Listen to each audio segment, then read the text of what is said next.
It's been 8 months, Juana, before I could move my fingers. Do you think I shall ever walk again? I've been helpless in bed for the last 3 years. Is this what God wants of me? We must not lose hope, Teresa. God is all-powerful, the giver of life. If He created us out of nothing, He can make you walk again. Patience, my friend.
It was a miracle, and she thanked him with renewed gratitude.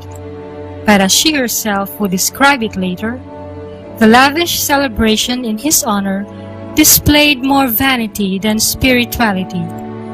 I was so eager to make a brilliant impression. The devil was not sleeping. Teresa's miraculous recovery attracted people to her, and soon she settled down to the normal, busy life of the Incarnation. For almost 20 years, she was tossed like a ship at sea, up and down, directionless. Soon, she began behaving like everyone else. Teresa's charismatic presence began to attract rich and prominent visitors who adored her and gave her great pleasure. On his visits, Don Alonso reprimanded her, and Padre Baron urged her to pray, seeing how the things of the world continued to captivate her. She struggled to pray, and then she began to see herself clearly, the woman she was, and the woman God needed her to be. He never let go, even at her worst.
Teresa! Teresa! Teresa! Are you all right? You frightened me. Such joy and pain. Untan alegria y aliaveth dolor. Overwhelming joy and pain. As if I were drowning. Oh, Juana, how can I explain this?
Doña Teresa de Ahumada to the parlor.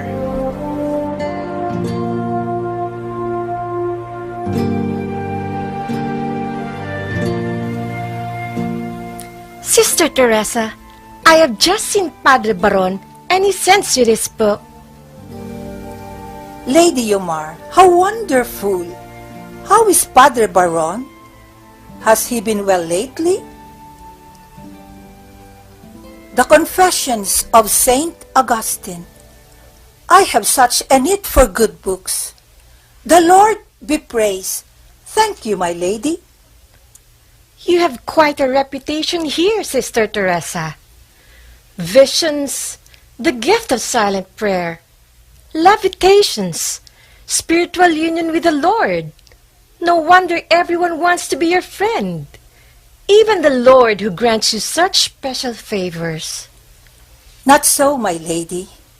My soul is a stubborn, unworthy donkey. Most, if not all, my confessors have already given up on me. Padre Datha, Padre Salcedo, Padre Aranda, they refuse to hear my confessions, accusing me of being too proud and too ambitious for my own good. They believe it is not God, but the devil deceiving me. All of this is just a diabolical suggestion at work. But that is not what I hear of you. And that's certainly not what I believe of you. These special favors from the Lord can only mean you are blessed. They say, these things are only granted to people known for their holiness and special graces. With the blessing of God, I try my very best to change my life in the Master's example, yet I cannot claim to be equal to the saints. But I know it is He and not the devil directing me, because I desire only what is good. It can be very confusing. The saintly Pedro de Alcantara, the Duke of Gandia, Francis Borgia, Padre de Salazar, Padre de Ibanez, they are all pushing me to undertake a reform for the order. I know other people who believe you. I too am seeking a way to the Lord's forgiveness. I should like it very much if we could be friends. I would like to offer my help when you do set up your first Reformed foundation. That is, if you will let me. I should like that too, my lady. Please give my thanks to Padre Baron for the wonderful book when you see him again. May God guide us. It will be difficult times ahead for our mission.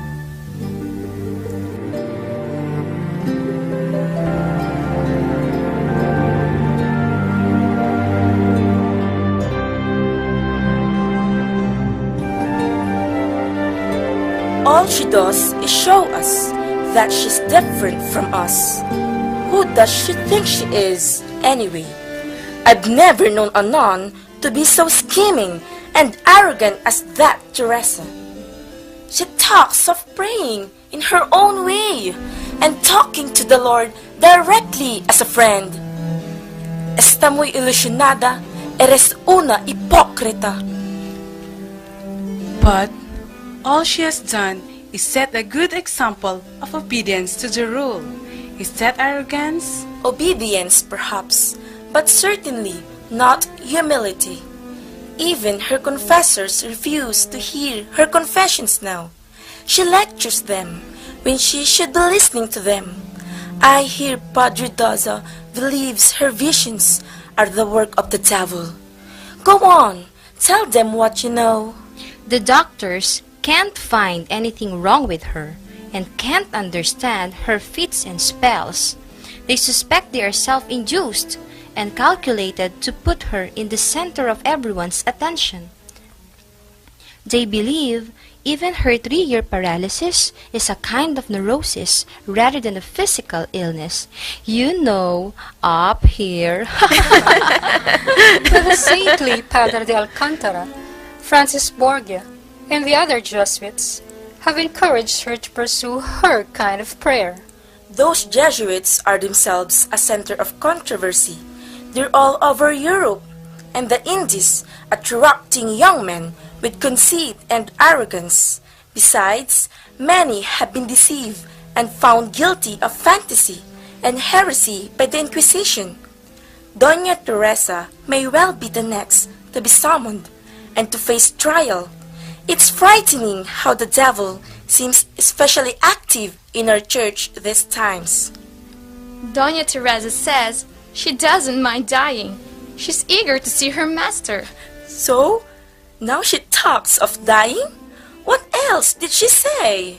She asked me if I also felt like dying. I said, "What on earth for? I want to live long so I can suffer for Christ. I couldn't do that if I were dead, could I?" Well, Doña Teresa's not going to die either. Look how the Lady Umar takes such good care of her.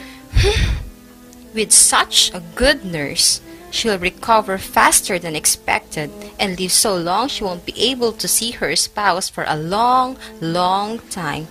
Ah, God help us! Muy ilusionada! Doña Teresa de Ahumada, Doña Isabel de Jesus, y Doña Ana de San Jose, to the parlor.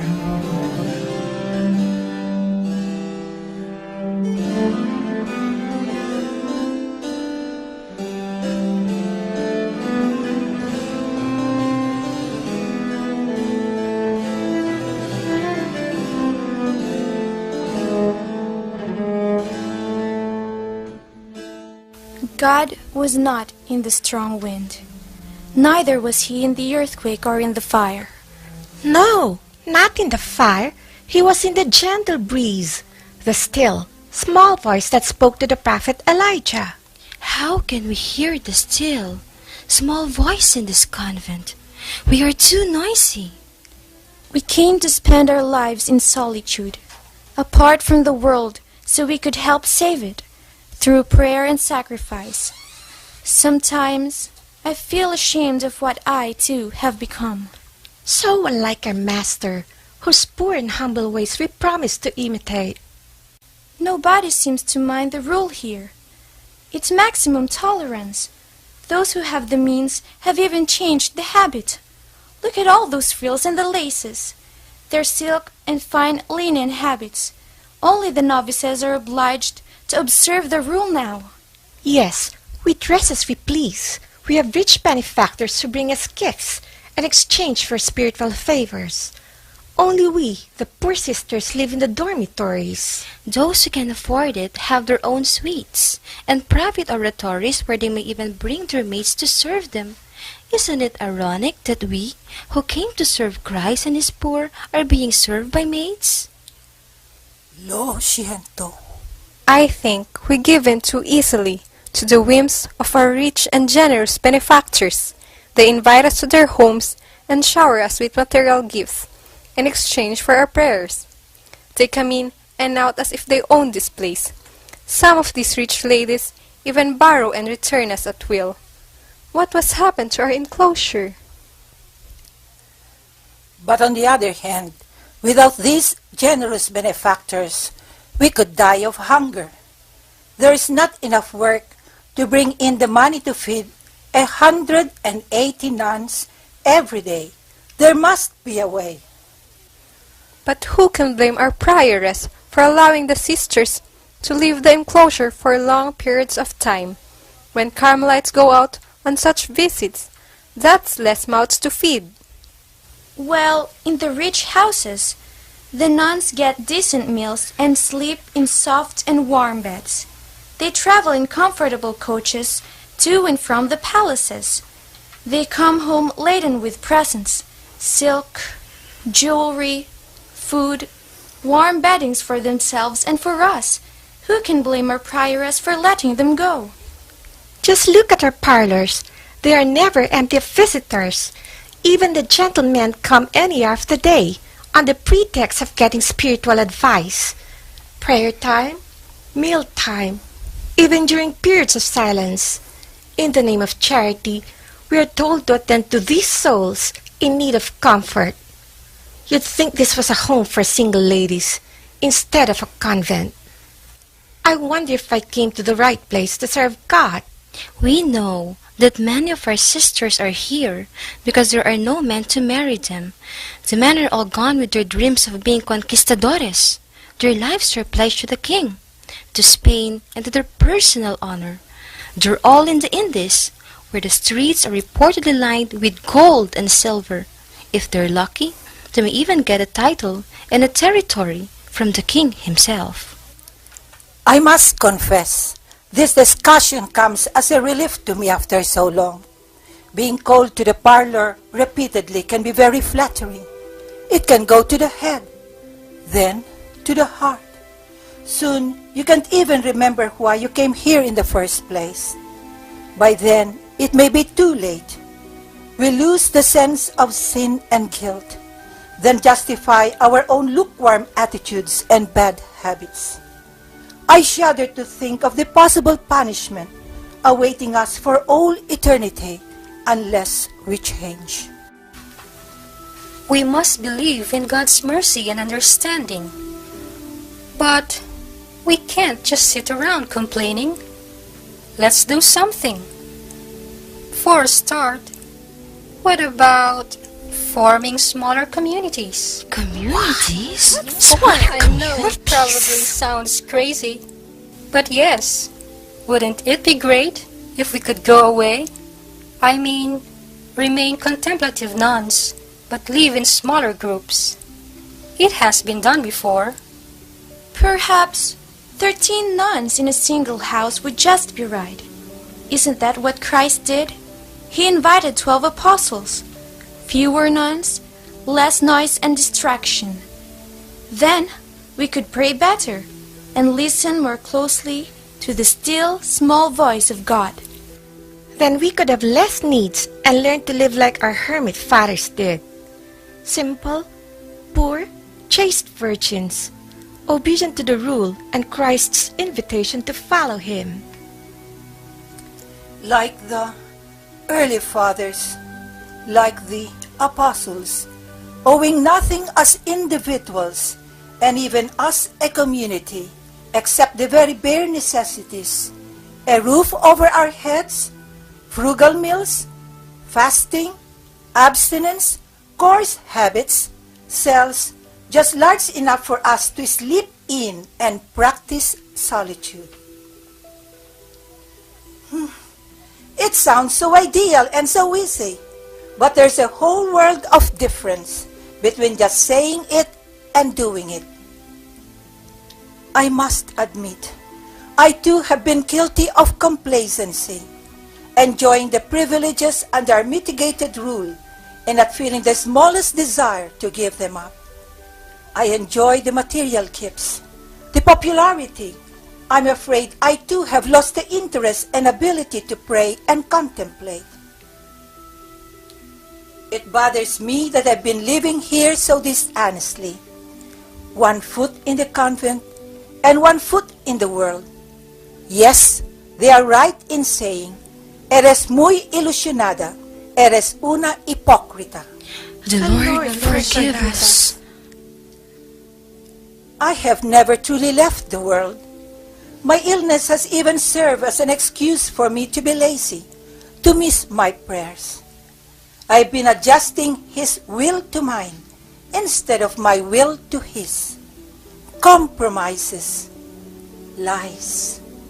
With your help, we have hope. No more compromises, only determination, a strong determination to set us on our journey backwards. We could start a reformation and go back to the primitive rule of the fathers. How soon can we do this? Not so soon, I'm afraid. It won't be easy. I assure you, there will be a lot of resistance, misunderstanding, and anger. They will think we are putting ourselves above the rest and trying to show we are holier than they. Where shall we live? No matter how humble, a convent will cost us money, which we don't have. What about alms and endowments? At this time, people are not so eager to feed beggars like us. And if we did beg, that would make us dependent on our benefactors and their whims. We must pray and seek direction in confession. This we could do immediately. Could you take the first step to get approval? We will need to seek permission from the Carmelite Provincial, or the Bishop, Or the King, the Holy Father.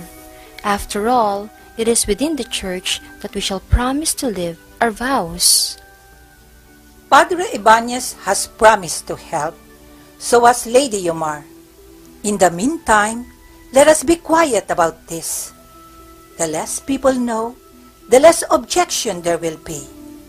We must pray and ask God to nurture this determination within ourselves. No matter how impossible it looks now, if this is God's will, He will provide all that we need to start His work of reformation. San Jose has been generous with his miracles. He will intercede for us.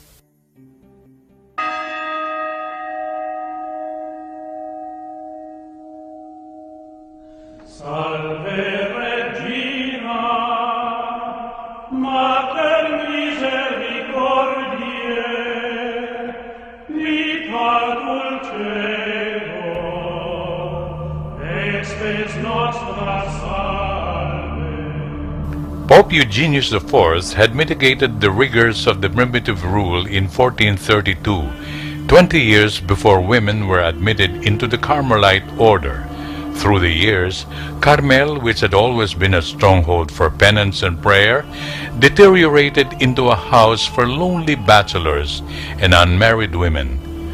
Silence in the convent gave way to the noise of the world. The nuns enjoyed more liberties and found their greatest pleasure is in secular things and the company of courtiers. Overpopulation in the convents strained their resources, which led them to extended visits to friends and relatives as well as benefactors. Soon, most of them slowly lost interest in prayer and lost touch with God. At La Encarnacion, there was strong opposition from the nuns at the news of Teresa's plan for reformation. Understandably, such a move was not flattering for the mitigated Carmelites. It was downright insulting. The nuns ridiculed Teresa, believing she was crazy and deserved to be punished for her pride and ambition. The friars were just as furious, threatened for their daily bread. Another convent dependent on alms would anger the people, who were beginning to feel the famine and poverty. But Padre Ibanez gave Teresa the greatest encouragement and affirmation to go ahead with the work of reformation.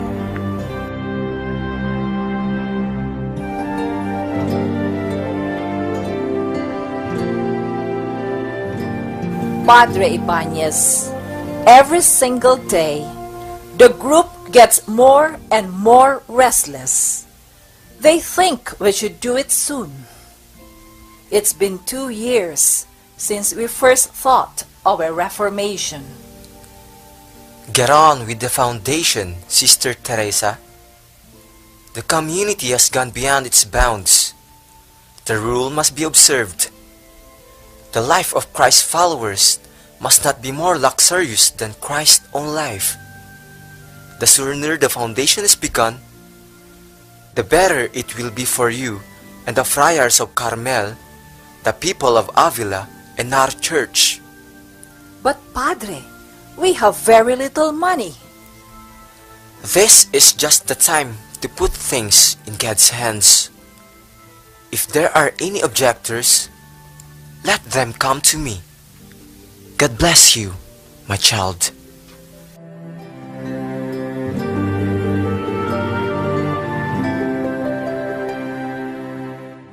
Sister Teresa, our Father Provincial needs you to go to Toledo as soon as possible.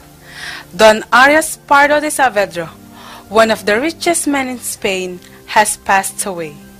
Up to this time, no one has been able to bring comfort to his widow, Doña Luisa de la Cerda. Your reputation has reached her, and she has asked for you to go to her immediately. But Mother, there are other nuns. Does our provincial have another reason for wanting me to leave the Incarnation at this time? It is Madame de la Cerda's wish, Sister Teresa, and not our provincials. In that case, I shall obey.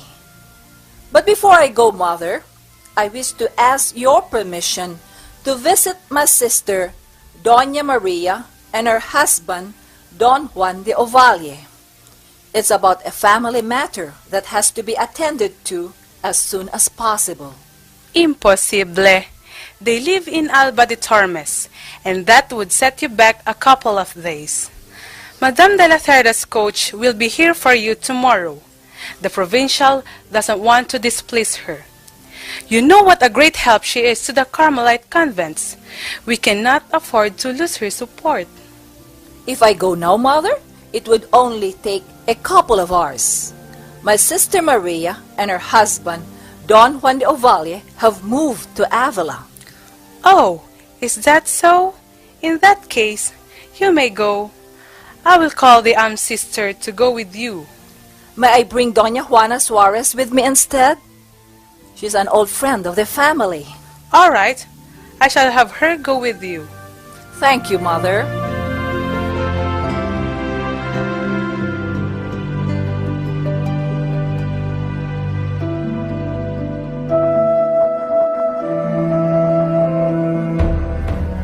What the prioress did not know was that Teresa had made up her mind to obey Padre Ibanez. She bought a house in the name of Maria and Juan Ovalle. The prioress had allowed her to help the family settle down, not suspecting that this was to be the very first Reformed convent in Avila. Preparations were now being made for the opening of the convent of St. Joseph in Avila on August 24, 1562, 26 years after we had welcomed her to La Encarnacion.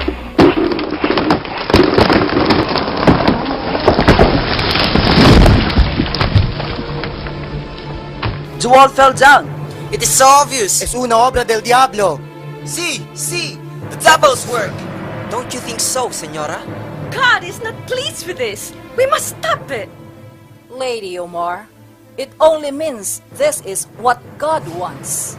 That is why the devil is playing such tricks on us. We must continue. How shall we put up another wall? This will cost us extra to have it rebuilt. They must have done a bad job and must be made to pay for it. No, Don Juan. We shall have the wall rebuilt and pay them again for it. God will provide as He has always done. Let us not worry. But you must promise to do a good job this time. If it falls down a second time, we shall put it up again. See, Sor Teresa. We shall do our best.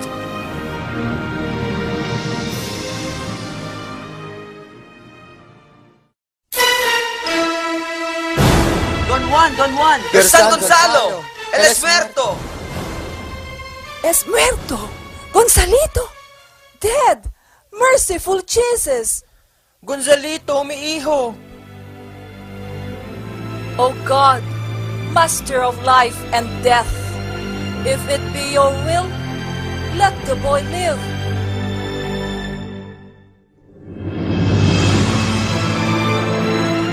He's alive! The boy's alive! El esto vivo! Es un milagro! It's a miracle. Es un milagro. She prayed and the Lord heard her. She has brought him back with her prayers. It must be true what they say. She must be a saint. Or the devil! God help us! Let's get on with the work. We have to finish this as soon as possible.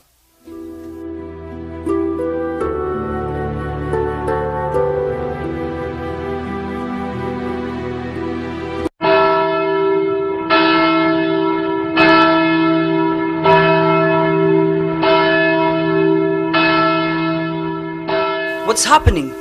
The Valley House! It's a new chapel with nuns in it. It's not a chapel. It's a convent of Carmelite nuns. They are going to live here in a strict enclosure with fasting, penance, and prayers. Why? To pray for sinners like you and me. How poor the house looks, just like Bethlehem. Down with the convent. Down with the nuns! We can't feed them. We must save our bread for our children. There's no extra money for another convent. Get them out of here! Get out! We can't feed them. Whatever have I done? What if I don't find some money to feed them? My Lord, what now? I have obeyed you. Please take care of your children. The more the problems come, the greater the reward. Remember, Teresa, you are mine and I am yours. Let nothing disturb you. Let nothing affright you. I am He.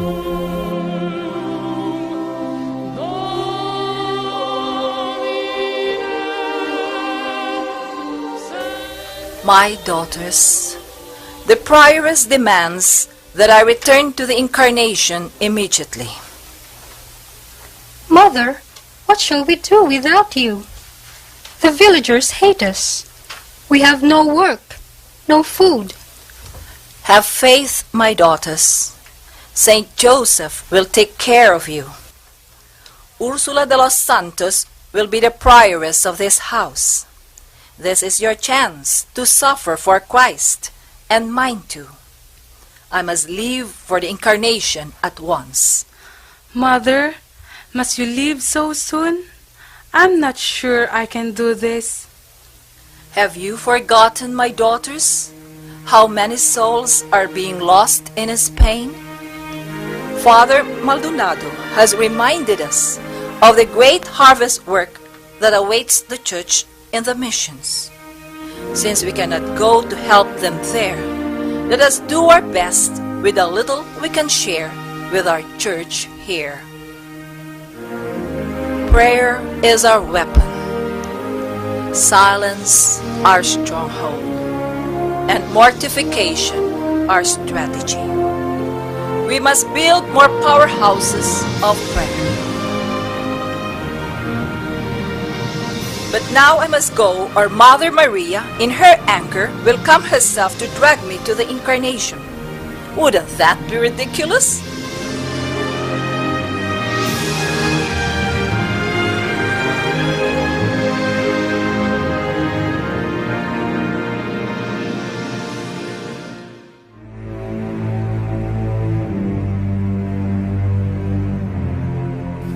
Sor Sor Teresa, I would never have believed this. But you are what they say you are, a liar and a scheming woman. I demand to know why I was not even consulted on the founding of San Jose.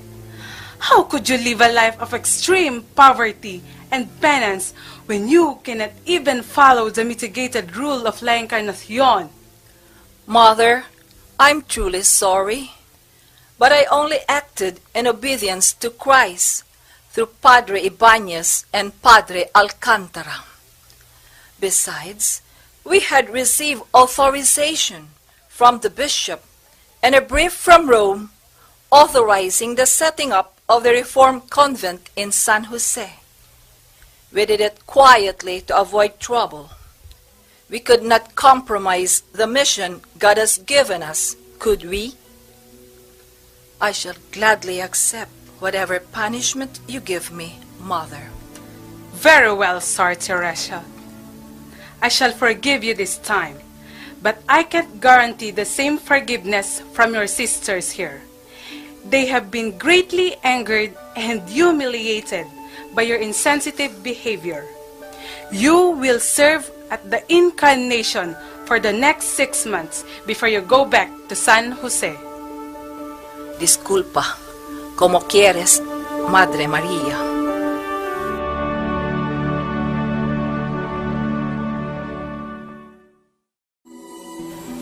Meanwhile, back at San Jose, the commotion goes on for another 6 months until Teresa returns.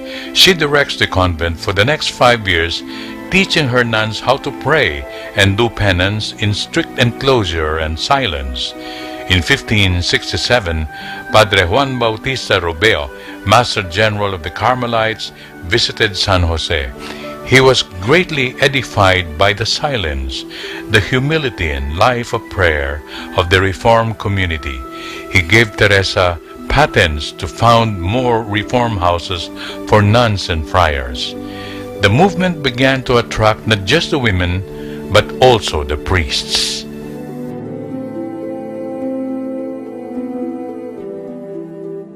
Padre Antonio de Heredia, welcome! Father General has authorized me to found monasteries of men according to the primitive rule, but I have no friars. Here I am. I will be the first. Padre, you are prior of St. Anne's Monastery. After 57 years of living comfortably, are you sure you want this kind of life? Mother, I am serious. If you will not accept me, I am joining the Carthusians, for I sincerely desire this austere kind of life. Then I shall give you a year of trial and see if you can bear the difficult life of the primitive rule. Padre Juan de la Cruz wishes to see you, Mother.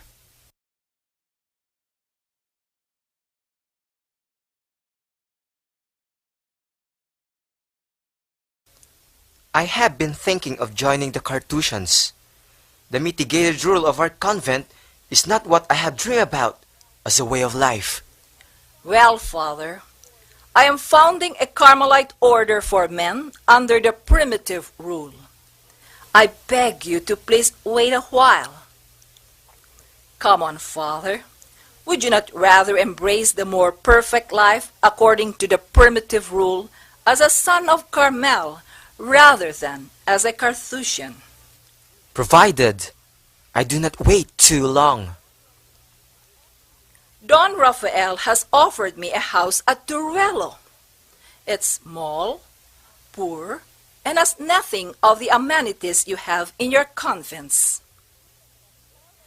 But it's hidden in a forest of oak trees with a rolling stream close at hand. A charming, gracious solitude. If you wish, you and Padre Antonio can visit the place and begin living there. If you are ready to accept the habit, we shall go on with the foundation of the Reformed Friars of Carmel. Fathers, we are lucky we have a house. Except It's really an abandoned, tumble-down shack with nothing but a porch, a room, and a tiny kitchen. It is so low and poor, it could be the stable of Bethlehem. Wonderful! Then I can truly live in poverty. Even a pig pen would be welcome. I shall work for my resignation as prior of St. Anne's immediately.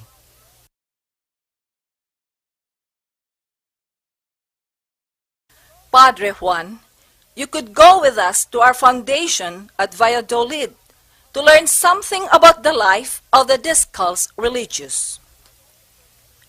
As soon as the permission for Duruelo comes through, you could go ahead and transform the stable into a monastery. What do you say? That I shall do, before any obstacles arise. All for the glory of God. Mother Teresa, give me your blessing that I may begin the work for His glory. We will follow you with our prayers. God's blessings be with you and the foundation, Father. Now you must give us your blessing, that we too may live our life as we should. I shall never forget those to whom I owe so much.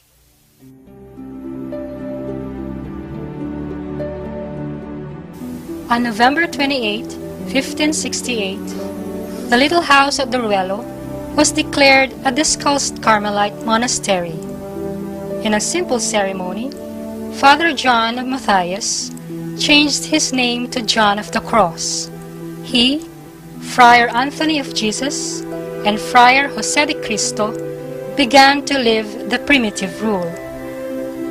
The reform of the Carmelite friars would spread to Italy and then the whole world. In the meantime, Teresa continued to found her convents in Medina del Campo, Malagon, Valladolid, and Toledo.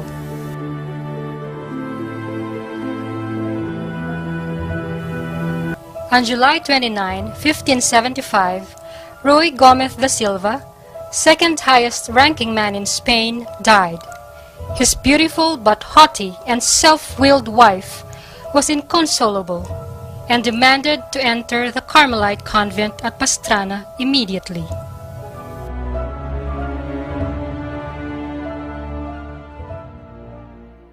Mother Teresa, the Princess of Eboli is here. She is asking to be received as a nun, and is demanding to be the prioress of this convent. The Princess of Eboli? Oh no! This is the end of the convent!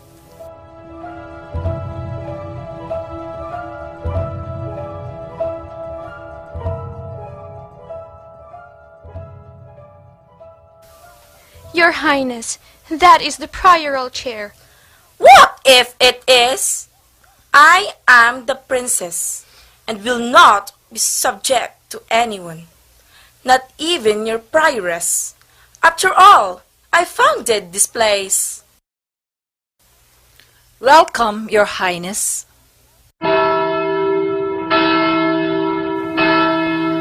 It is time for Vespers, Your Highness. Won't you join us in the chapel? No, I am tired and prefer to retire now. Tell my maids to fix a light supper for me in my private quarters. Oh, and Mother Teresa, I would like my maids to take the veil. On the same day, I take my veil. I simply cannot do without them. Your Highness, this convent has rules which even I, as prioress, must obey. Unfortunately, we cannot accede to your wish. We in the Reformed Order have vowed to serve God and only God through obedience to His rule in His strict enclosure and complete silence. If you will not bend to the rule, we will have to ask you to leave. What? You dare to tell me that? Sin vergüenza? Very well, I shall leave. But I shall withdraw all help to this convent, and will see what shall become of you. Prepare the coach. We are going home. Perdóneme, Sor Teresa. Idiota! Vamos!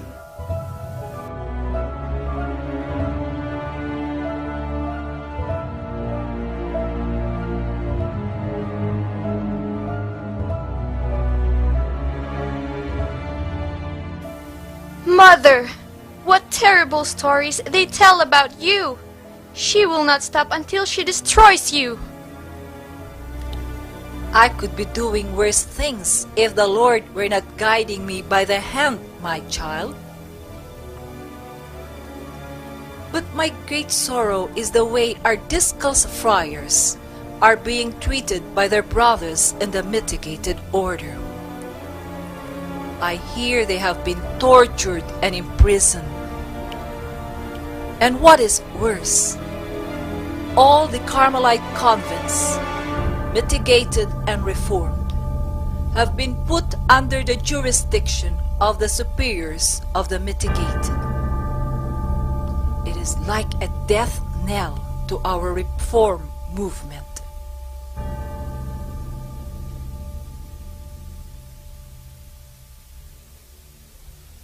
My daughters, we shall leave this house at once and join our sisters at the new convent in Segovia. There we shall be safe. Leave behind everything that the Princess of Eboli has given to us. We shall live tonight under cover of darkness. But have no fear. Our faithful protector, Saint Joseph, will be with us.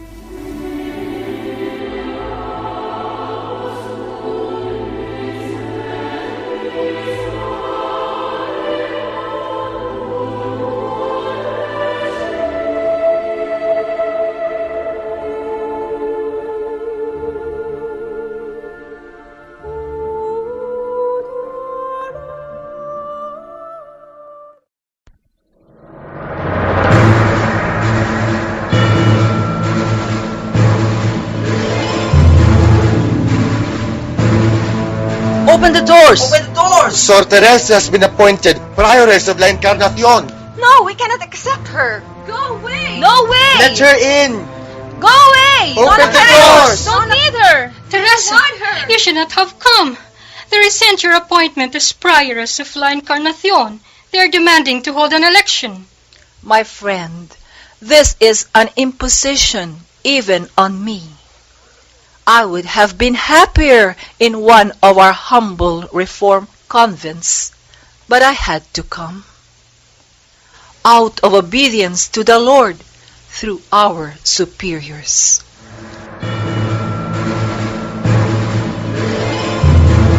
I, Brother Argel de Salazar, Provincial of the Order of Our Lady of Mount Carmel, on behalf of the Provincial Council, and with approval of the Most Reverend Apostolic Commissary, have been entrusted to appoint as Prioress of the Convent of the Incarnation in Avila, Madre Teresa de Jesus, issued in Avila in the year of our Lord, 1571. We want her and we love her. La necesitamos. La amamos. La amamos! We love her! Te Deum laudamus, Te Dominum confitemur, Te eternum Patrem, omnis terra veneratur.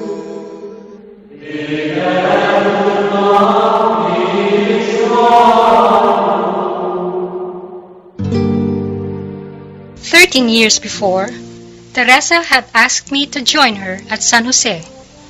Although we remained the best of friends, I knew we were made for different things. I decided to remain at the Incarnation while she chose to follow the Lord, the more difficult road of the Reformation, its risks, its adventures, but also its rich blessings. Her physical sufferings worsened through the years, and would have stopped a weaker soul from doing all that she had done. To Teresa, they were just another way to God, whom she had finally discovered, and to whom she was eternally united in prayer. From her daughters and sons, she learned what she had taught them: humility, obedience, love for God and neighbor. Looking back, she had found what she first sought in her childhood, a love that was complete and forever. In her lifetime, Teresa had founded 17 reform houses for nuns and friars. At 60 and in retirement, she had written her autobiography, The Foundations and Other Minor Works.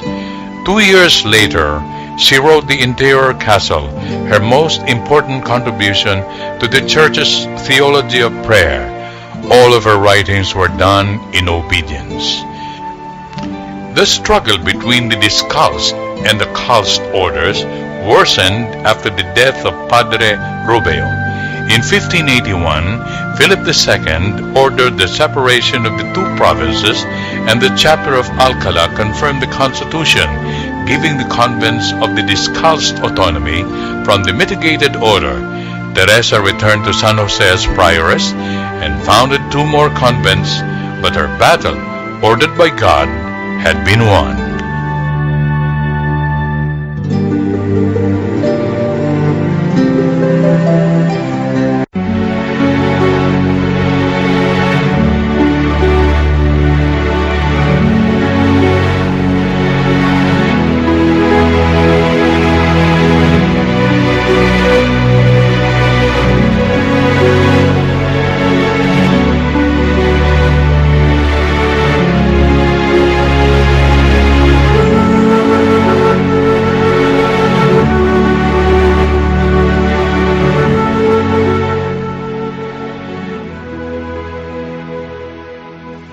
It is so sad that we who have promised ourselves to the Lord have abused the little freedoms that we enjoy.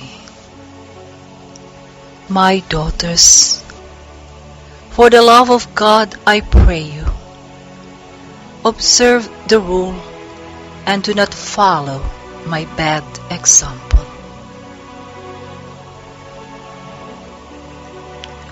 I ask you to forgive me.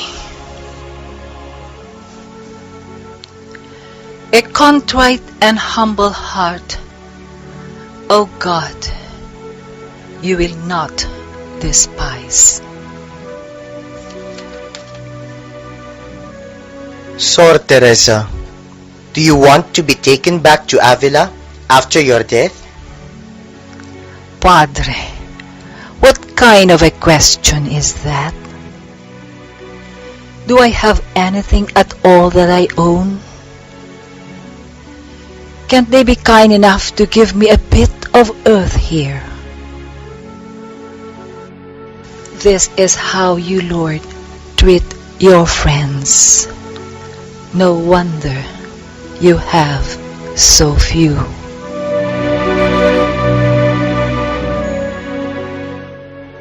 Lord, I am a daughter of the Church. A daughter of the Church.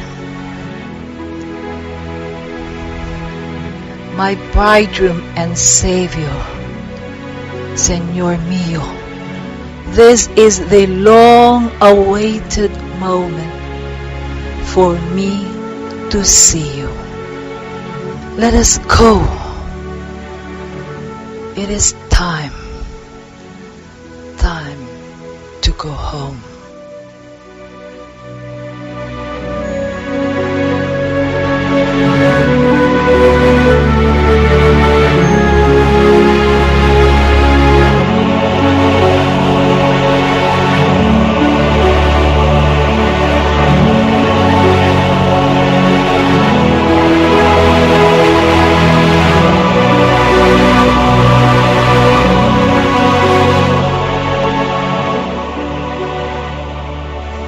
She had loved much and was loved much in turn. Amor con amor se paga.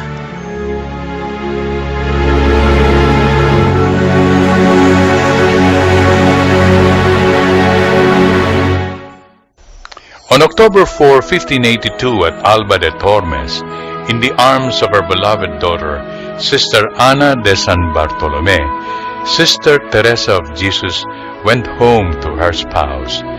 She was 67. On March 12, 1622, she was canonized and given the title Doctor of the Church, the highest honor ever given to a woman. Marcel Auclair, who wrote Teresa of Avila, could not have described her better. On the spiritual plane, she was a true conquistador in the spirit of her times. She had found the passage joining contemplation and action, as did Magellan, who found the strait joining the two oceans. She drew up the chart of the spiritual universe, as did Mercator, who produced the first globe in 1541.